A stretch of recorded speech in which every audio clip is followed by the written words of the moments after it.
Buen día. Mi grupo va a exponer factores estimulantes e inhibitorios de la megacariopoyesis.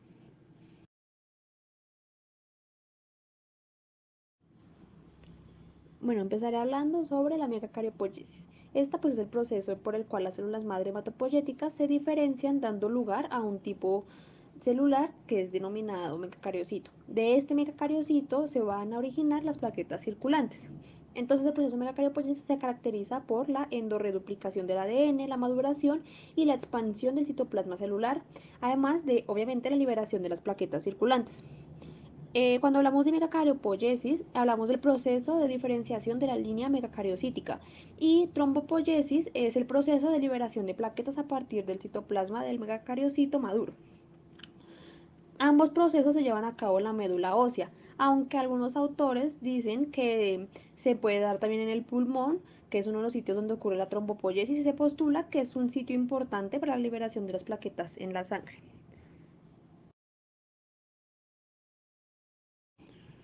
Ahora, la primera gráfica es el esquema de la diferenciación megacariopoyética. Entonces, las flechas verdes indican las principales citoquinas estimulantes del proceso, como lo son la TPO, la interleuquina 3, la GMCSF y la GCSF. Las flechas amarillas nos indican la expresión diferencial de determinados marcadores megacariocíticos a lo largo del proceso. Entonces, los megacariocitos se originan en la médula ósea a partir de los precursores en eritromegacariocíticos, los MEP, los cuales a su vez también se generan a través de distintas vías a partir de las células madre hepatopoyéticas. Posteriormente, los MEP se diferencian en colonias formadoras de eritrocitos, que son los BFUE, y en colonias formadoras de megacariocitos, que son los HPP, CFU y MK, que también van a acabar dando lugar a los megacariocitos maduros, a partir de los cuales empiezan a originar las plaquetas circulantes. En la segunda gráfica vemos algunas vías por las que se pueden generar los precursores eritromegacariocíticos MEP. Y pues es una comparación del modelo clásico de la megacariopoyesis y un modelo alternativo propuesto por un autor llamado Iwasaki. La trombopoyetina, o por sus siglas TPO, es la citoquina que más estimula la diferenciación megacariocítica.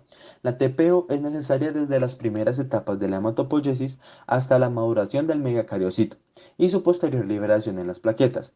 Por lo tanto, se deben mantener niveles constantes de TPO circulante durante la hematopoiesis, los cuales son segregados en adultos principalmente por el hígado y en menor concentración en las células del estroma de la médula ósea. La TPO es una proteína de 332 aminoácidos que contiene dos dominios proteicos, los cuales se unen al receptor CMPL presentes en las células madre hematopoyéticas. La transducción de la señal se desencadena cuando la TPO se une a la parte distal del receptor CMPL llamado CRM1, el cual se separa al entrar en contacto con la TPO del receptor CMPL. Esta tiene la característica de activar el receptor apenas ésta se separa, por lo tanto, cuando se encuentra unido al receptor cumple una función inhibitoria. Tras la unión del ligando, la distancia relativa de los dominios citoplasmáticos se acorta. Estos dominios están unidos a proteínas de la familia de la quinasa Janus, como es el caso de la proteína JAK2, la cual se activa con la TPO permitiendo que se inicie la transducción en la cual se activa una cascada de señalización por fosforilación, que comprende diferentes moléculas como lo son los residuos del propio receptor, también moléculas que promueven la supervivencia y proliferación celular, como los factores de transcripción STAT, la fosfoinositol 3 quinasa y las proteínas quinasas activadas por mitógeno. También fosforila a los factores que limitan la señalización celular, entre los que se encuentran las fosfatasas SHP1, SHIP1 y SOCS.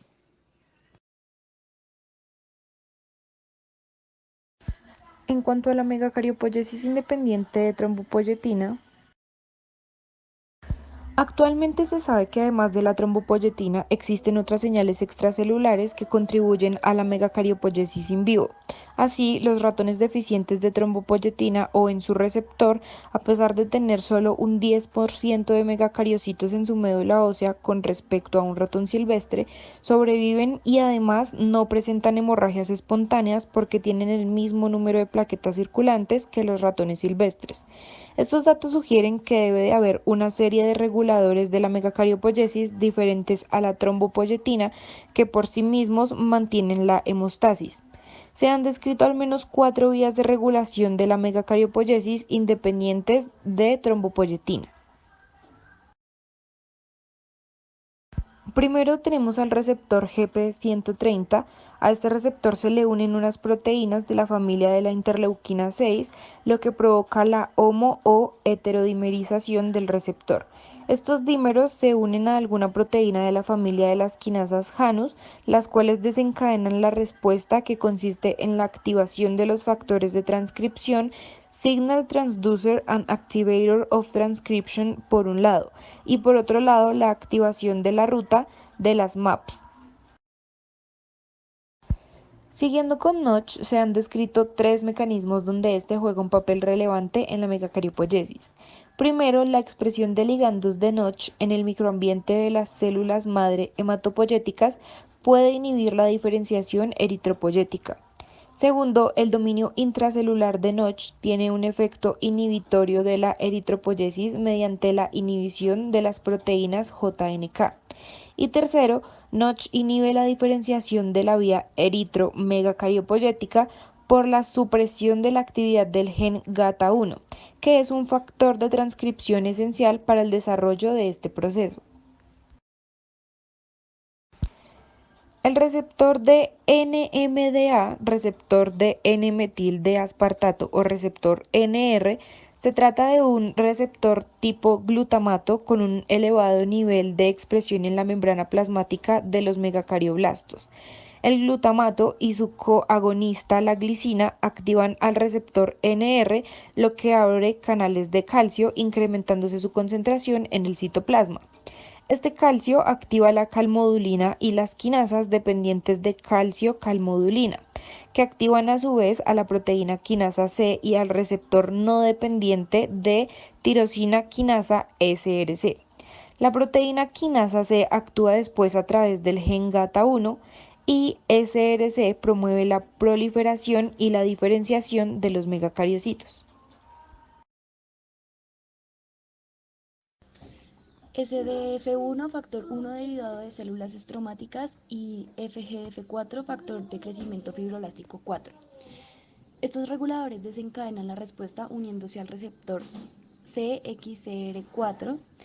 Algunos de estos aspectos que regula el factor de crecimiento fibroblástico 4 en los megacariocitos son el incremento de la haploidía, el aumento del tamaño celular y el aumento de la glicoproteína 2B11A.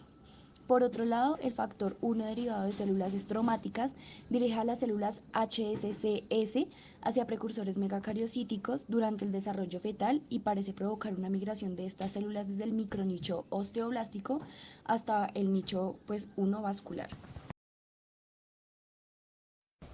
Hay sistemas in vitro empleados para estudiar la diferenciación megacariocítica. Uno de los sistemas se basa en el tratamiento de líneas celulares eritroleucémicas con ésteres de Porbol. Así, por ejemplo, las células K562 y HEL pueden diferenciarse a megacariocitos gracias a su estimulación con ésteres de Porbol, como por ejemplo el TPA o el PMA. Los ésteres de Porbol, que son análogos estructurales de diacilglicerol, son capaces de inducir la diferenciación megacariocítica de líneas celulares eritroleucémicas mediante una activación muy severa o muy potente de la proteína quinasa C, que también es conocida como PKC. En numerosos modelos de diferenciación megacariocítica basadas en el empleo de líneas celulares, se ha visto que la activación de la PKC induce diferentes características, entre las que se incluyen parada del ciclo celular, secreción de citoquinas megacariocíticas, sobreexpresión de marcadores megacariocíticos de superficie, incremento del tamaño celular, poliploidización, desarrollo de procesos proplaquetarios y aparición de una demarcación de membranas. El empleo de progenitores humanos primarios ha confirmado los efectos promegacariocíticos de los ésteres de Forbol. Además, estos estudios han demostrado que dichos efectos se revierten mediante el empleo de los antagonistas de la PKC, como lo es un análogo JAM o pues descrito con GF109203X y RO318220.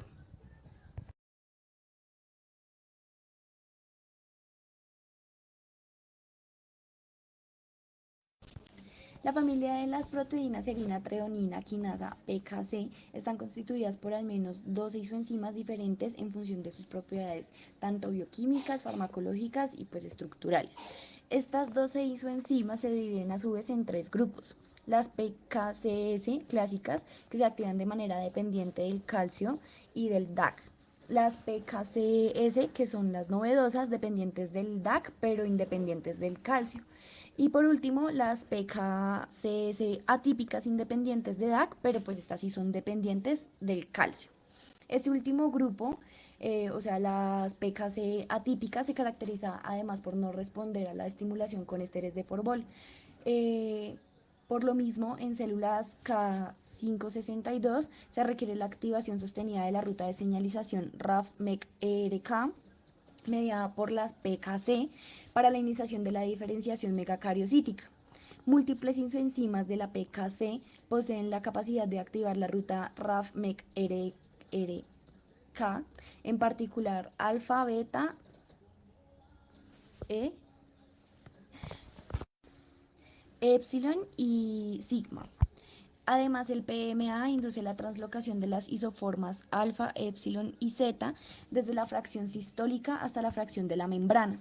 Demostraron recientemente que la PKC epsilon participa específicamente en el desarrollo del linaje megacariocítico a través de su cooperación funcional con GATA1 y la activación de los promotores megacariocíticos, y que la disminución de los niveles de la misma PKC epsilon y de la MAPK inhibe la diferenciación megacariocítica de las células K562. Bueno, en este caso vamos a mirar los factores de transcripción implicados en la megacariopóyesis. Bueno, pues se dice que a nivel transcripcional se considera que la GATA1 es el factor de transcripción indispensable para la diferenciación tanto de megacariocitos como pues de eritrocitos. También se conoce que la GATA1 es un gen ligado al cromosoma X, y pues este lo que hace es como codificar una proteína de unión al ADN del tipo Zinc-Finger, y pues cuyo peso molecular es de 50 kDa. También, bueno, ¿qué fue lo que hicieron como para determinar la presencia de la gata como factor de transcripción indispensable? Pues lo que hicieron fue generar una eliminación genética pues de este factor de transcripción, y lo que hizo fue permitir pues descubrir su papel clave en la hematopoiesis, ya que pues en el experimento a los ratones knockout para GATA1, al momento de eliminarles este factor, morían en etapas tempranas del estadio embrionario, pues como consecuencia de un fallo severo en la eritropoyesis. Cuando se realizó la eliminación megacariocito específica de GATA1, se observó una trombocitopenia severa debido a una megacariopóyesis defectuosa. La GATA1 pues también ejerce el efecto regulatorio de la megacariopóyesis junto con un cofactor que afecta la transcripción sin unirse al ADN. Este es denominado como el friend of GATA1, o mejor, con las siglas FOC. La importancia de esta interacción de la megacariopóyesis es clara, ya que diversas mutaciones en el sitio de la unión de FOC a GATA1 lo que hacen es conllevar a una trombocitopenia congénita. Y pues otros factores de transcripción implicados en la megacariopóyesis son el NF2 y el FLI1 y el RUNX. Bueno, pues también se presentaron mutaciones con estos factores de transcripción, generando diferentes enfermedades humanas, como por ejemplo anemias, trombocitopenias y leucemias. También vemos en la imagen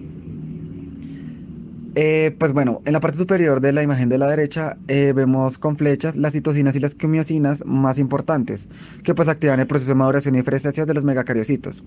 También pues se hace notar pues en el centro en qué sitio se lleva a cabo la diferenciación del megacariocito, recordándonos como el papel fundamental del SDF1 y el FGF4, pues en la migración hacia el nicho vascular.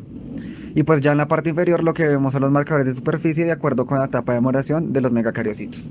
En cuanto a la inhibición que me puede producir la función plaquetaria, que está correlacionada con la no llegada de estímulos para la maduración de las plaquetas, tenemos la formación de AMPC.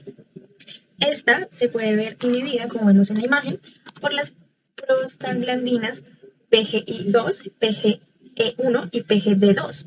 Estas lo que hacen es estimular la N-ciclasa y aumentar los niveles de la AMPC. Como vemos en la figura, la PGE1 tiene que tener un receptor que está acoplado, el cual es el GS. Gracias a ese receptor se puede producir la N-ciclasa, que es esta esfera de color rojo. Esto me hace responsable de estabilizar o no la función plaquetaria, activándome así la AMP. Entonces, tenemos algo importante y es que hay factores agonistas que lo que hacen es exacerbarme la función plaquetaria, inhibiendo la formación de la AMPC. Como vemos acá, tenemos que el PGI2 lo que hace es estimular el GI. El GI es una proteína importante que está implicada en la transducción de la señal que me inhibe la N-ciclasa. Eso quiere decir que me inactiva el estímulo, y esto me puede provocar más bien es un aumento intracelular del AMPC. También tenemos que no todos los agonistas me realizan este proceso. Ni el PAF, que es el factor activador de plaquetas, ni la vasopresina, como vemos acá, me pueden generar este efecto, ya que inhiben la formación como tal de AMPC. Esto pasa igualmente por estímulo de la PGI2. Por siguiente, pues se ha demostrado que esta no está como tal acoplado a los receptores GI, que son los que como tal me llegan a suprimir esto. A pesar que se ha establecido que los niveles de la AMPC están asociados con la inhibición de la función plaquetaria, se ha demostrado que parece que no es el único responsable del efecto inhibidor. Tenemos que los efectos también pueden ser mediados por la proteína quinasa dependiente de AMPC, como vemos en la imagen, la TKA, en donde tenemos que sus sustratos van a ser los que incluyen la cadena beta de la glicoproteína LB, la glicoproteína ligadora a la actina, la quinasa de la cadena ligera de la miosina, y una proteína reciente que es pues, la vasopresina, como lo mencionamos anteriormente, que me regulan esto. Entre los efectos que tenemos es que sí me va a disminuir la unión con la trombina, que pues como lo explicaba anteriormente, esta no me va a generar un estímulo para la función plaquetaria, disminuye la formación de GIP3 dependiente de la PC, también inhibe el ciclo de la oxigenasa plaquetaria, pues que es importante en que se active la función, también inhibe la señal de G para la activación del PKS, incrementando el metabolismo, y pues así se ha demostrado que pues influye como tal en esta proteína. Y tenemos que también influye en la respuesta de la polimeración de la actina y pues la expresión con el fibrinógeno. Eso tiene que ver un poco más con la agregación plaquetaria. Algo importante que hay que resaltar es que también se ha visto que hay un mecanismo en el cual la AMPC inhibe la acción plaquetaria, pero ya por antagonismo tenemos que se ha mediado por el calcio. Esto se da porque la AMPC disminuye los incrementos del calcio, lo que provoca es que se bloquee una vía de señalización que interfiere en la liberación y la recaptación de calcio. Aquí es donde entra en juego la proteína quinasa, que lo que hace es que se inhibe la liberación de calcio, y por otra parte, la AMPC lo que hace es acelerar la entrada de calcio, pero ya del sistema tubular denso, generándome pues un estímulo a un transportador, que es el que vemos ahí. Este efecto lo que hace es disminuir diversas respuestas, especialmente la del ácido araquidónico, que es pues importante en la vía de la señalización. Y pues básicamente de eso trata esta inhibición. Bueno, pues una vez hablado de la inhibición por parte de la formación de la AMPC, también tenemos la inhibición por parte de la formación del GMPC. Bueno, como lo mencioné antes, otra importante vía inhibidora fisiológica de la plaqueta es la que está mediada por el incremento de GMPC citosólico. Entonces, pues principalmente en esta diapositiva lo que vamos a ver es cómo se forma la GMPC. Entonces, pues bueno, se dice que el vasodilatador endógeno de óxido nítrico, o también llamado factor de relajamiento derivado del endotelio, lo que va a hacer es difundirse a través de la membrana plasmática y una vez difundido va a activar la forma soluble de la guanilciclasa citosólica. Todo esto por medio de un mecanismo independiente de receptores, determinando pues la síntesis de GMPC.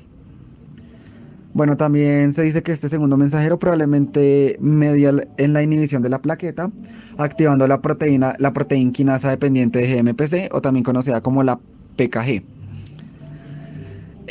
Por otro lado, los mecanismos moleculares por los cuales GMPC inhibe las plaquetas, pues realmente no están muy claros. Entonces lo que se dice es que el GMPC tal como el AMPC lo que va a hacer es bloquear la movilización del calcio, genera una activación de la fosfolipasa C y también genera una liberación del ácido araquidónico mediado por la PLA2. Además, pues también la fosforilación del BASP se ve relacionada con la inhibición de la agregación plaquetaria. También pues, esto ocurre por la acción de KPG, como la mencioné, y tal y como se muestra en la diapositiva a la derecha con la flechita negra.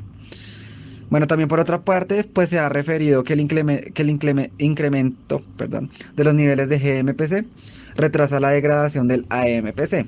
Entonces es como si fueran dependientes uno del otro y se ayudan entre sí para la inhibición. Bueno, y por otra parte se dice que la megacardiopoiesis es inhibida por reguladores negativos, incluyendo pues el PF4 y el TGF beta 1.